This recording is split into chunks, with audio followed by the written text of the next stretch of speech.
একটা নদীর কিনারে বাঁধ এই জন্য নির্মাণ করা হয় যাতে নদীর জলকে নিয়ন্ত্রণ করা যায় এবং জল যেন সীমা অতিক্রম করে শহর ভাসিয়ে নিয়ে না যায়।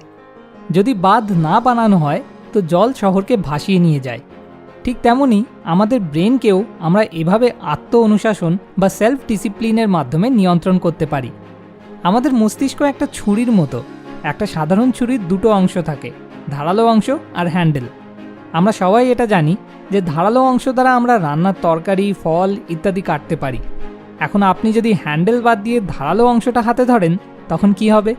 আপনি অবশ্যই এর উত্তরটা জানেন এবং আপনি কখনোই জেনে শুনে এই ভুলটা করবেন না। আমাদের মস্তিষ্কের স্বভাবটাই এমন যে সে সবসময় এদিক সেদিক দৌড়াতে থাকে এবং যদি একে নিয়ন্ত্রণ করা না যায় তাহলে এটা আপনার জন্য ওই ছুরির ধারালো অংশ ধরার মতো বিপজ্জনক হয়ে দাঁড়াবে এবং আপনি জীবনের নানা সমস্যায় পড়বেন। তো আজকে আমি রাজল গুপ্তার লেখা বই রাজল নীতি টাইম ম্যানেজমেন্ট থেকে আপনার সাথে আত্ম অনুশাসন বা সেলফ ডিসিপ্লিন নিয়ে কিছু স্মার্ট আইডিয়া শেয়ার করব। তো চলুন শুরু করা যাক। সেলফ ডিসিপ্লিন কি? সেলফ ডিসিপ্লিন হলো নিজেকে এমন কোনো কাজ করাতে ফোর্স করা যে কাজ আপনার ভবিষ্যতের জন্য গুরুত্বপূর্ণ, যদিও এই মুহূর্তে আপনার ওই কাজটা করতে হয়তো ইচ্ছা করছে না। ফর এক্সাম্পল, আপনার এক্সাম চলছে, আবার এদিকে ইন্ডিয়া পাকিস্তানের ওয়ার্ল্ড কাপ ম্যাচও চলছে। আপনার মাথায় স্বাভাবিকভাবে যা আসবে তা হলো ইন্ডিয়া পাকিস্তান ম্যাচ মিস করা যায় নাকি, তাও আবার বিশ্বকাপ। এই অবস্থায় আপনি কি সিদ্ধান্ত নেবেন তা আপনার উপর নির্ভর করছে। আপনি পড়া বাদ দিয়ে খেলা দেখতে পারেন, কিন্তু এতে আপনি পরীক্ষায় ভালো নম্বর পাবেন না। কিন্তু আপনি যদি নিজেকে এই বলে বোঝান যে আজ পর্যন্ত তো বিশ্বকাপে ইন্ডিয়া পাকিস্তানের কাছে কখনোই হারেনি আর আজকেও হারবে না, কিন্তু আমি যদি পড়া বাদ দিয়ে খেলা দেখি তো আমি তো পরীক্ষায় ঠিকই ফেল করব, তাহলে পড়াটাই বুদ্ধিমানের কাজ হবে। আপনি পড়াটাকেই চুজ করলেন এবং সফল হলেন। সেলফ ডিসিপ্লিনের জন্য আপনাকে ইনস্ট্যান্ট আর মোমেন্টারি আনন্দগুলো ত্যাগ করা শিখতে হবে, তাহলেই আপনি লং টার্ম এবং বড় মাপের আনন্দ উপভোগ করতে পারবেন। রাজলজি এখানে তার স্বর্গীয় দাদাজির কথা বলেছেন, যিনি তার ঘড়ির ব্যবসা শুরু করেছিলেন মাত্র কয়েকটা ঘড়ি দিয়ে। তার কাছে দুটো অপশন ছিল, যে হয় ঘড়ি বিক্রি করে উপার্জন করা টাকাগুলো নিজের জন্য খরচ করে ফেলা, অথবা টাকাগুলো জমিয়ে ব্যবসায় খাটানো, যাতে তার পরিবারকে তিনি একটা সুন্দর ভবিষ্যৎ উপহার দিতে পারেন। উনি দ্বিতীয় অপশানটাকে বেছে নিয়েছিলেন। সেলফ ডিসিপ্লিন মেনটেন করার মাধ্যমে তিনি নিজের ইনস্ট্যান্ট আনন্দ ত্যাগ করেছিলেন, যাতে লং টার্মের জন্য তার পরিবার সুখে থাকতে পারে। তার এই ত্যাগের জন্যই আজকে তার পরবর্তী প্রজন্ম অনেক সুখে জীবন কাটাচ্ছে। আপনাকে প্রত্যেকটা ক্ষেত্রেই সেলফ ডিসিপ্লিন অভ্যাস করতে হবে। খাবারের কথা যদি বলি, আপনি মোমেন্টারি আনন্দের জন্য রোজ নিয়ম করে মশলাদার খাবার খেতে পারেন, কিন্তু ইন দ্য লং রান আপনি দেখবেন আপনার হজম শক্তি আর স্বাস্থ্য দুটোই খারাপ হয়ে গেছে। ঠিক তেমনই আপনি আপনার টাকা পয়সা বন্ধুদের সাথে পার্টি করে উড়িয়ে দিতে পারেন, কিন্তু ওই একই কথা ইন দ্য লং রান আপনি দেখবেন আপনার কাছে সেভিংস বলতে কিছুই নেই।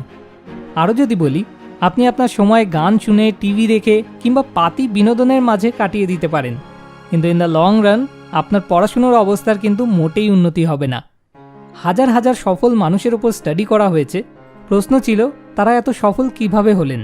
যে উত্তরটা পাওয়া গেছে তা হলো তারাও অন্যান্যদের মতো নিজেদের দিনের পর দিন একইভাবে করে চলা প্রয়োজনীয় কাজে কখনোই আনন্দ পেতেন না, কিন্তু তবু তাদের নিজেদের মনের ওপর কন্ট্রোল ছিল এবং তারা জোর করে হলেও কাজগুলো করত, এবং তারই ফলস্বরূপ তারা আজকে সফলতার নতুন নতুন উদাহরণ হিসেবে স্বাক্ষর রেখেছেন। একজন সেলফ ডিসিপ্লিন ব্যক্তির যোগ্যতা যদি কমও হয়, তবু তার দ্বারা অনেক বড় সফলতা অর্জন করা সম্ভব। আমি জানি এবং মানি সেলফ ডিসিপ্লিন খুবই কঠিন একটা বিষয়, কিন্তু আমি আপনাকে এটাও বিশ্বাস করাতে চাই যে সেলফ ডিসিপ্লিনের মাধ্যমে আপনি যা অর্জন করতে পারবেন তা অন্য কোনোভাবে অর্জন করা সম্ভব না। সেলফ ডিসিপ্লিন বাড়ানোর জন্য রাজলজি তার বইয়ে কিছু সাজেশনও দিয়েছেন। যেমন সর্বপ্রথম নিজেকে জিজ্ঞেস করুন, আমি যে কাজটা করছি এই কাজটা আমি করতে থাকলে এর রেজাল্ট কী হবে।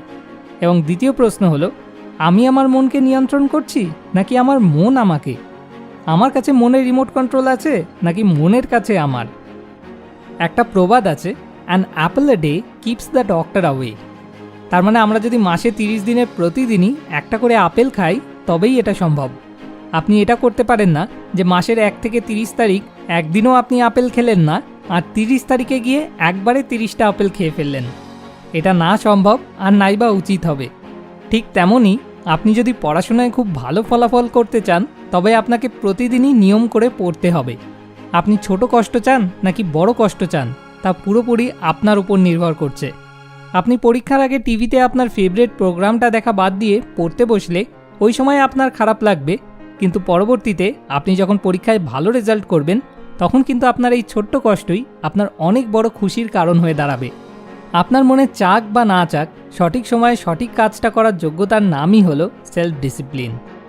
ভারতীয় তরুণ লেখক রজলজির লেখা বই রজলনীতি টাইম ম্যানেজমেন্ট খুবই ভালো একটা বই। এই বইয়ে দেওয়া টিপসগুলো খুব সহজেই ইমপ্লিমেন্ট করা সম্ভব এবং খুব অল্প সময়ের মধ্যেই অনেক কিছু অ্যাচিভ করা সম্ভব। আর সবচেয়ে মজার বিষয়টা হলো বইটা একদম সাধারণ বাংলা ভাষাতে লেখা, তাই যারা বাংলা বই পড়তে আগ্রহী তাদেরকে আমি অবশ্যই এই বইটা পড়ার জন্য সাজেস্ট করব। বইটা কিনতে চাইলে আপনি নিচে ডেসক্রিপশনে দেওয়া লিঙ্কে গিয়ে অর্ডার করতে পারেন। Thanks for watching. More wisdom, more solution, better life.